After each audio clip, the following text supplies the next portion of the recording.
Okay,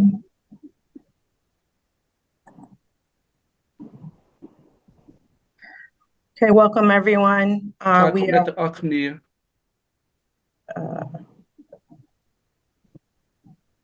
Interpreters, make sure you've clicked on your channel. I'm sorry, I couldn't find the channel for Portuguese anywhere. Same thing with me. I couldn't find Arabic. Hello, can you hear me? Did the interpreters, did you go to the globe at the bottom that says interpretation? Yes. And when you click on it, do you not see the list of the languages? Yes, I click on my Haitian Creole. And it did not move you into that group? No. Yes, I choose Arabic and it did not move me. Same with Portuguese. I chose Cambodian, so I'm not sure if it worked or not. So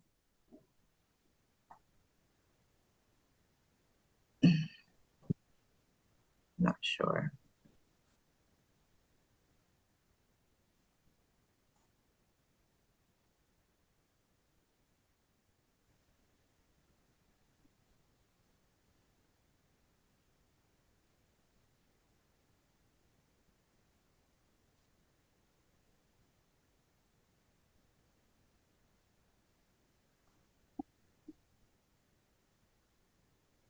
I have all the interpreters and the assigned languages. I'm not sure why the channels are not open.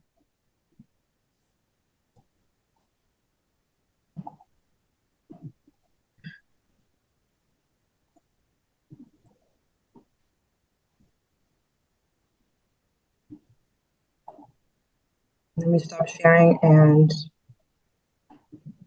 see what I could do.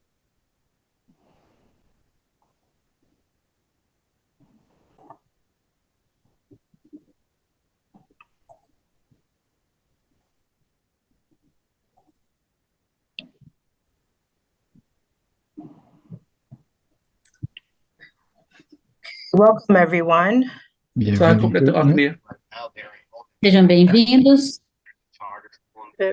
It's still not working, I guess.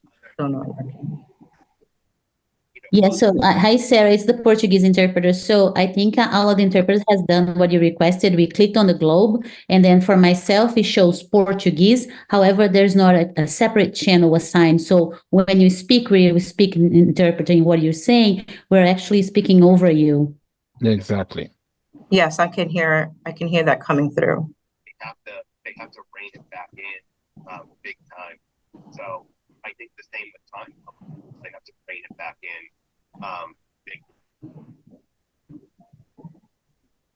Was I hearing somebody provide instructions? I heard someone in the background. I also heard it. Yeah. I'm going to go to the email that I sent you all with the instructions just to double check and make sure that I did everything as expected. Okay, welcome everyone. This is a presentation on magnet school applications for Lynn Public Schools. We are pursuing an application for magnet school designation through the U.S. Department of Education. This is an opportunity to bring innovation, choice, rigor, equity, and relevance to our public schools, specifically our secondary schools.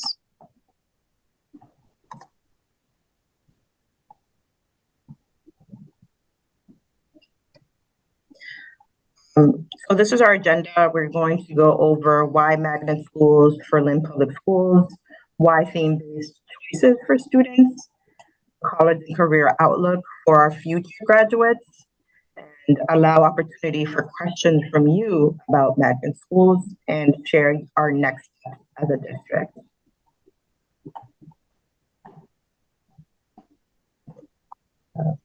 To introduce myself, I'm Maricel Goris, Deputy Superintendent for Secondary Schools and Programs at Lynn Public Schools.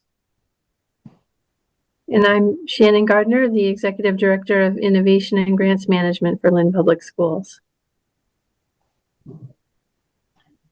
Magnet schools provide vision, leadership, and support for innovative programs that promote choice, equity, diversity, access, and excellence for all students.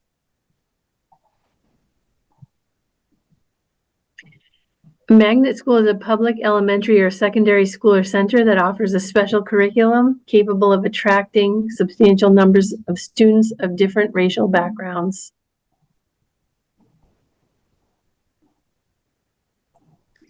A goal of this grant is, the elimination, reduction, or prevention of minority group isolation in schools with substantial proportions of minority students. The LPS voluntary desegregation plan has been in effect since 1987. The effects of implementing that plan is that our racial composition from school to school is pretty similar, within 5 to 10% across schools. Magnet school programs assist LEAs in achieving systemic reforms and provide all students the opportunity to meet challenging state academic standards. Innovative educational methods and practices to promote diversity and increase choices in public educational programs are all hallmarks of magnets. So there are benefits of magnet schools. Magnet schools tend to be more effective than traditional public schools, Catholic schools, and secular private schools at raising student achievement in reading and social studies. U.S. News and World Report high school rankings identifies magnet schools of making up 25% of the top 100 schools. And that does speak volume, being that magnet schools represent less than 5% of all public schools in the United States. Lastly, on this slide, magnet school students significantly outperformed their peers across the state, district, and in charter schools in math and ELA at Los Angeles Unified School District for 2 years in a row in 2016. In addition, magnet schools have higher graduation rates. Students are less likely to be absent or skip class. And in a UCLA study, we found that magnet school faculties are more stable and more racially diverse than non-magnet schools faculties. There are 5 pillars of magnet schools success, and those are identified as diversity. So ensuring that there is equity, inclusion, and belonging for all students and staff and families across all magnet school programs and schools. They require innovative curriculum and professional development, which that attracts students and families to make informed decisions about the type of curriculum experience their children will have, and for teachers to also understand what innovative curriculum they would have access to and professional development opportunities for them to strengthen their craft in providing these innovative opportunities. In addition, high academic excellence is expected. Leadership who's bought into the vision and supports students achieving at high levels, and a strong family and community partnership is expected of all magnet schools. So there are plenty of opportunities that come with being a magnet school. Students achieve higher levels of critical thinking, higher graduation rates.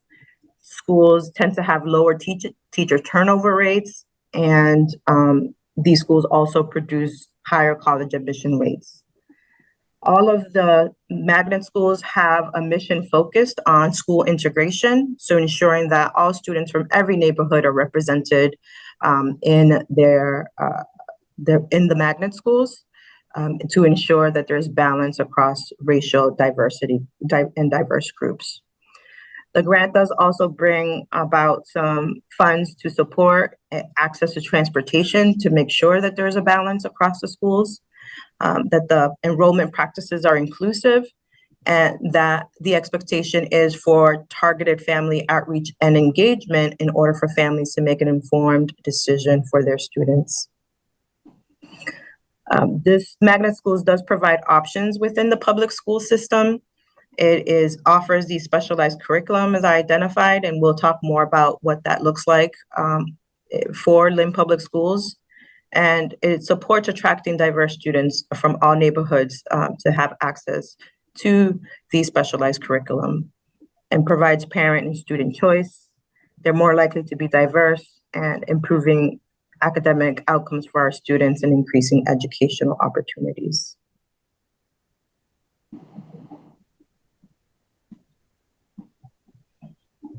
Magnet theme-based curriculum has high-quality, rigorous standards that prepare students for higher education and career success, a framework of solid core subjects enhanced by theme-based pedagogy. So the core subjects that all students receive will not be changing, but there's a theme to the school that might bring in some enhanced electives. There could be theme integration within classes within the building.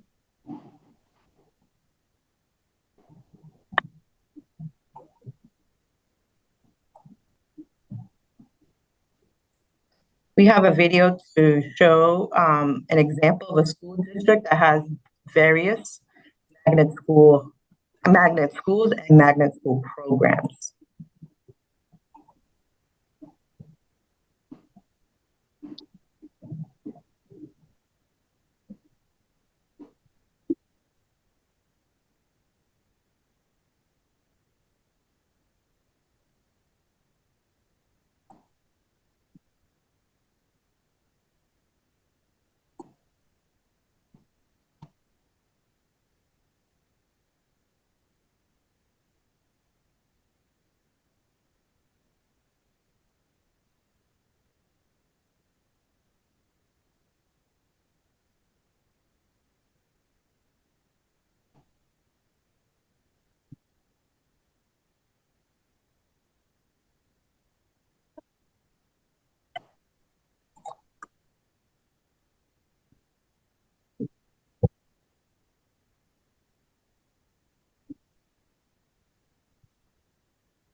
Marisol, we're being told there's no volume.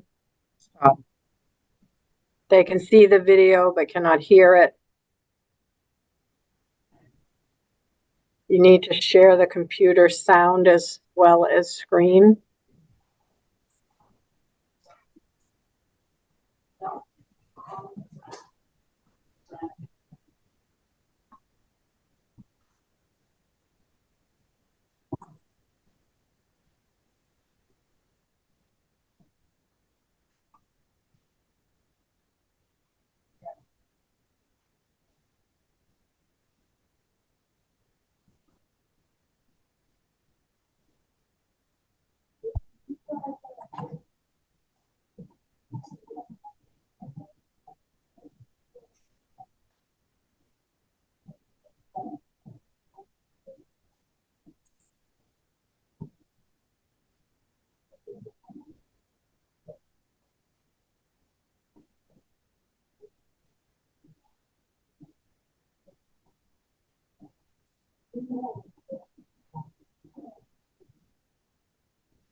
I don't see that in the Zoom settings.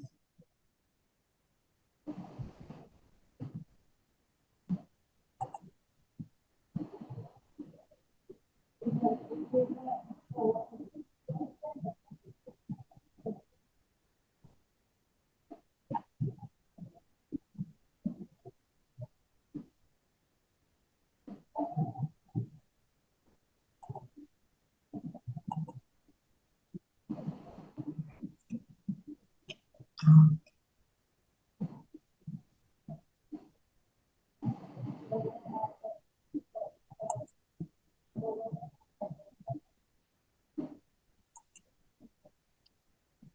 thinking maybe we should Sure. move past this and just, I do think from the video that was seen there,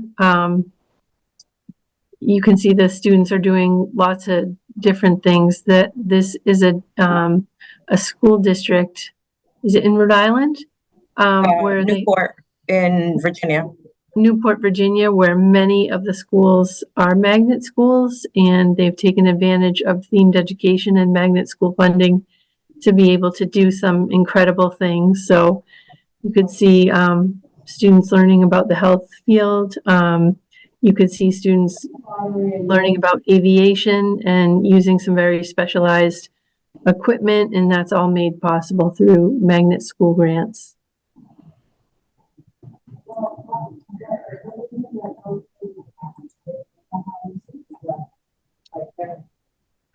And so, as the video showed, the schools all offer a magnet school program that's a hook to attract student populations from across the district, from every neighborhood.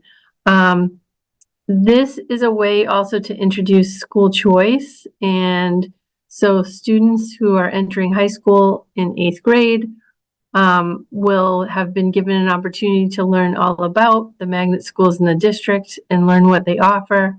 And students and families would be at that point prepared to make a choice as to which school that they were interested in applying to. And the grant provides transportation, as Deputy Goris just mentioned, to make it possible to come from a farther away district, potentially, depending on the school students select. I mean, a farther away neighborhood, not district. Yes, neighborhood. It's all within the city. Yeah.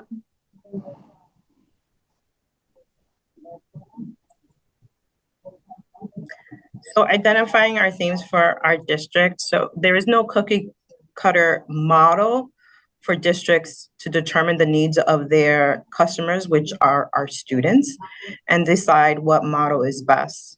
So it's really important that we had shared with teachers and students and parents and members of the community through the forums like this and distributing surveys to figure out what is the interest of students and faculty and parents for the future of our graduates. And so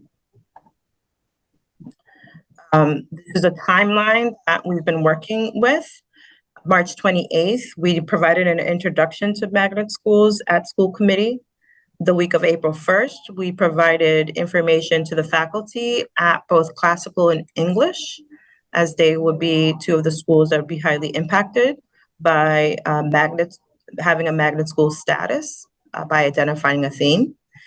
The week of April 8th, we submitted surveys to the faculties and schools, attended school council meetings and shared this information with them.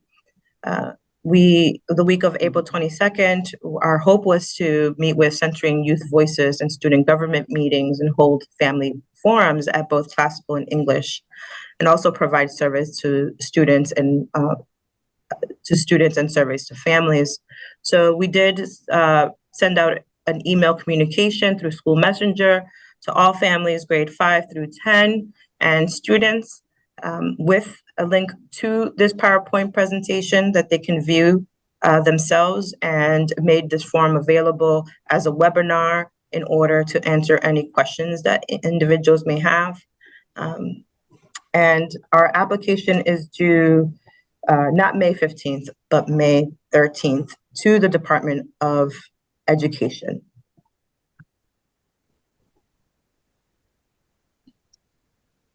So these are some examples of magnet school themes that have been implemented successfully. You can see art, digital media, Montessori International Baccalaureate. I don't want to list them all because you can read them, but you can see that there are a lot of interesting pathways or themes that schools can choose.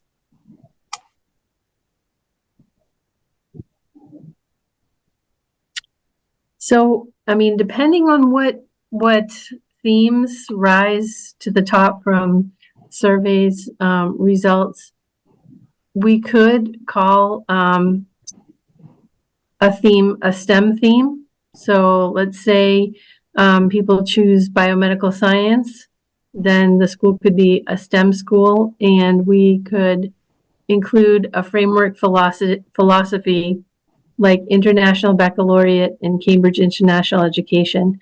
We would not choose Montessori because that's an elementary framework. It's just an example that people are familiar with. But some of the courses could live within the International Baccalaureate program or Cambridge International Education, which are examples of very rigorous curriculum with a global education focus that also helps students form a framework and an understanding for why they're taking the courses that they're taking and what it will mean toward their future. So why college and career rather than college or career?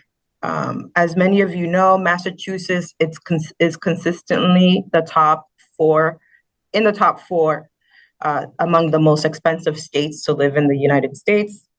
A living wage for one adult and no children is approximately $27 an hour. A living wage for one adult with one child is approximately $52 an hour.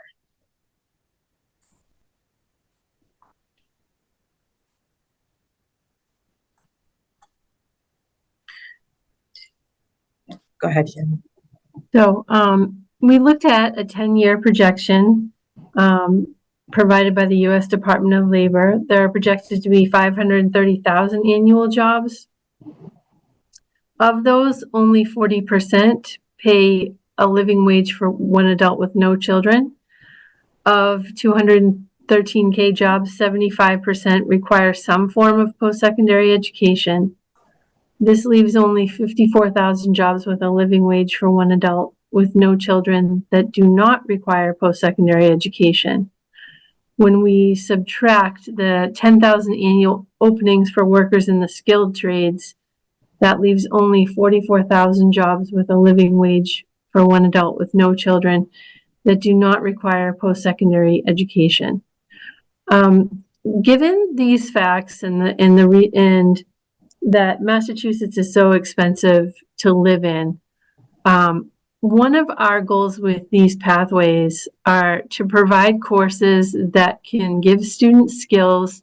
We hope that we can plan together with schools on career credentials that we could provide a pathway for students to work for and gain. Those credentials can help students gain a higher wage and make them more competitive in the job market. This would give them more than the average earnings that could help support them potentially through college.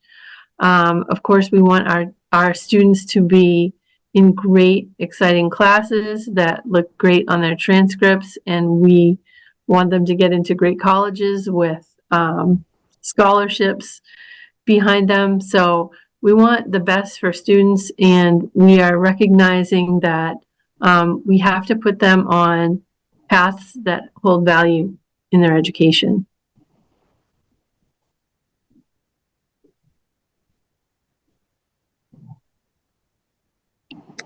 So some modern examples of in-demand careers, as you see here, are very much aligned to how students are currently experiencing the world. Artificial intelligence, engineering, machine learning, financial technology, cybersecurity, user experience design, content creators, virtual reality, and pharmacy and telehealth. So as we are trying to support our students to have the skills and exposure in order for them to be very well positioned to attend college and or pursue careers in any of these in-demand careers, we are exploring a menu of pathways that would allow them to have those type of opportunities.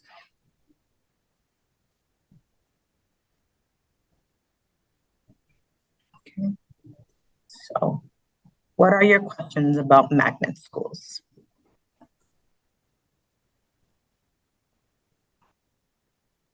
I have one question in the Q&A. The schools as you were referring to earlier in the presentation, are these schools also vocational schools?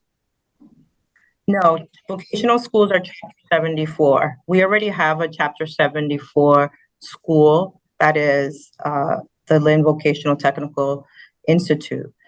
We would be exploring CTE programs. So basically that students would be able to have a certification in one of these fields, but are not necessarily aligned to Chapter 74 careers, which require on-the-job training, shops, and so forth. But this is more about exposure to students in school through electives and out of school through internships, job shadows, career speakers, and if they find a paid or unpaid internship, that would also be considered in line with exploring college and career pathways based on that theme.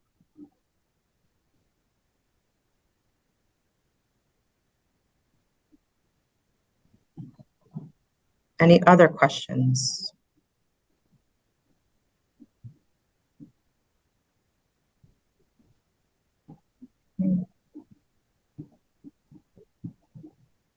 I don't have any other questions listed.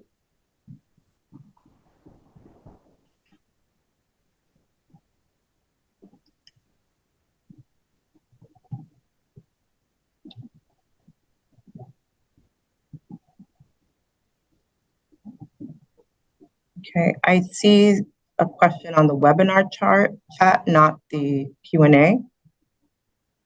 And it says, if my student is entering 8th grade next year and we choose magnet program, does that mean she will enter either classical or English? So to give an overview of the process, we are submitting an application to the US DOE with our proposed themes at the 2 high schools and at where the Fecto Leary building. And so we hope to hear back from the Department of Education by October. And the first year of the 5-year grant is a design year. So during that year, we'll be designing the pathways and themes and exploring what would be our family and community partnerships, our recruitment and outreach, and then also exposure to our middle school students through the MyCap experience, which is my career and academic plan, where middle school students starting in 6th grade will be researching their interest and be exposed in that way. So by the time they're in 8th grade, they can make an informed decision. So the opening of these magnet schools, if we get the grant, wouldn't start until fall of 2025. And that's depending budgetarily that we can ensure that we can open all programs with full staffing. So that does mean that an 8th grader can choose their top 3 pathways that they're interested in. It could be engineering, it could be computer science and IT, it could be medical health sciences. It doesn't necessarily have to be classical or English. It could be the selection of those interested pathways. And wherever those pathways are located, classical or English, is where the student would attend high school. I have a few questions. Since older families and staff already had access to this presentation, what were the results from their survey? So the survey is still open. It closes at 8 o'clock tonight, and the results will be shared tomorrow at school committee. I have another question. One of the a Hughes question sent out to staff today was about overcrowding. It was said that currently Fector Leary was seating 96 students, but could seat 600 students. Would this mean that Fector Leary would be a traditional high school? What would happen to the programs currently housed at that location? Yeah, so the Fector Leary Alternative Education Program has been in the process of trying to identify a new location for where it would move, and is also exploring other ways by which they can provide education and career exposure to students who will be enrolled in Fector Leary for a number of reasons, but would see Fector Leary as a fresh start. Okay, we want to make sure that we have a positive intonation on all of our schools and programs. And if a student has a difficult time at a comprehensive high school and has to find themselves in an alternative education program or school in Lynn, that they too will have opportunities just like students would have at the comprehensive high school. So we're currently in the planning stages, the very, very beginnings of the planning stages, by exploring alternative education schools in districts like Boston and Chelsea to look at their programs and designs and see in what ways we could redesign Fector Leary's current alternative education program. In the Fector Leary building, we're looking at housing the STEAM Academy. And the STEAM Academy would be one of the magnet schools if we are granted the funds through the U.S. Department of Education. Did I answer all those questions, Deb? Yep, I have two additional questions. Mm-hmm. Is there a limited amount of seats for this program? Like, would there be a lottery for this? I can answer that. I think that in the planning year, we're going to have to explore how we're going to have to explore the enrollment process, because we don't know all the details of the enrollment process that would happen since we haven't had one. We've done this at other schools where we knew we had limited seats, so we would be looking at seat capacity, and we would be trying to distribute, as evenly to the available seats as we could. Beyond that, I can't say. If there is a limited seats, if we decide that we're going to limit seats, then it would go to a lottery process. Yeah, so that, go ahead. I just want to reiterate, so that will be part of the design phase process if provided the funds and approved for magnet school status. And that would be a family, community, staff, faculty, student engagement process by which we define and support equitable access to the schools across the district for all students. Another question, if a student wants to change their pathway, would they be able to transfer? Yeah, that's one of the questions we're going to explore in the design phase. We also know that students are still young at 8th grade to decide, what's their ultimate career. And we want to give an opportunity for students to be able to explore. And if they find that they had a high interest in a career and after taking a couple of the electives have decided to change, then we would need to come up in the design team how that change would happen and how do we support the student to still be able to graduate with some kind of certification in the pathway of their choice. And then another question, a lot of the pillars mentioned seem to align with what is currently being taught at LPS. What would make this program different? Repeat that question once again. Yeah. A lot of the pillars mentioned seem to align with what is currently being taught at LPS. What would make this program different? This program will be different. So those pillars are basically examples of what a successful magnet school upholds through their magnet school program and themes. And so what would be different is innovative college and career focused themes that are aligned to on-demand careers for our future graduates. I always say, I've said it before, like, I said, like, tell me more about what you just said. I don't have any other questions listed.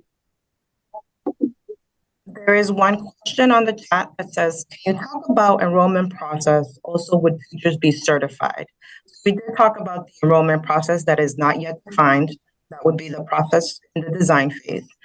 And for teachers to be certified, yes, we expect all teachers to be certified. There are expectations from DESE depending on what are the courses and which content area those courses would be aligned to in order for certification. And anything you want to add? No.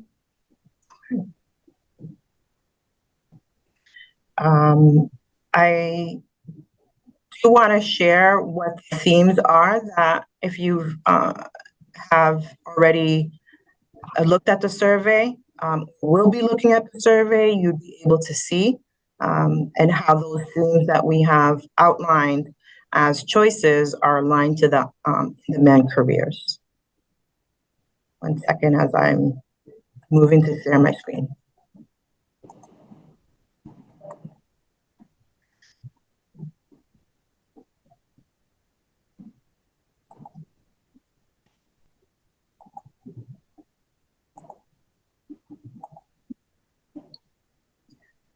So these are the ones that would be considered as possible college and career pathways, and we are asking individuals to choose up to 3. And as you see here, engineering, for example, we've provided kind of an array of what the classes and or career prospect would be in that pathway.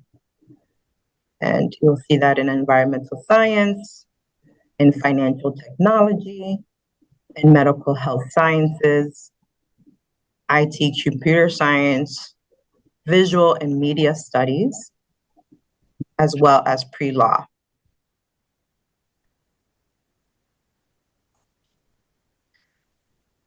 Just giving you a couple more seconds to view this. So if you haven't filled out the student and family survey, please do so we can have your input, as we will share those results tomorrow with school committee publicly.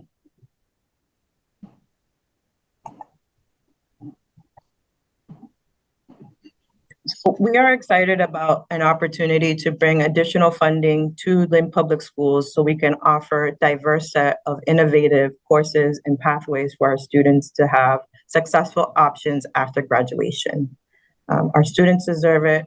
Our faculty deserve students that are fully engaged and see the relevancy of their school experience with their current experience in life outside of school and also with their future prospects.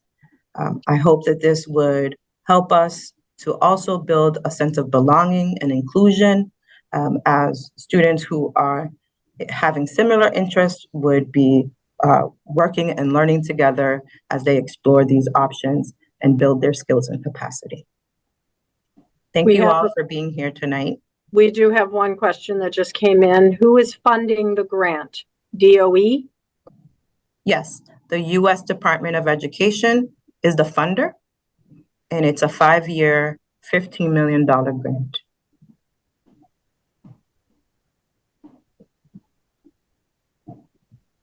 The first year is a design year. The second and third year are implementation years. The fourth and fifth years are sustainability years.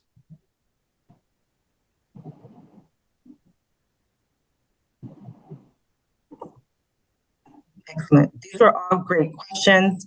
We'll be posting on our website the link to the PowerPoint presentation, frequently asked questions for faculty that we've provided answers to, as well as a brief overview on what are magnet schools and why magnet schools for Lynn Public Schools, in order for you to have some more information and join us on this journey to expand options and opportunities for our students. Have a great night. Thank you.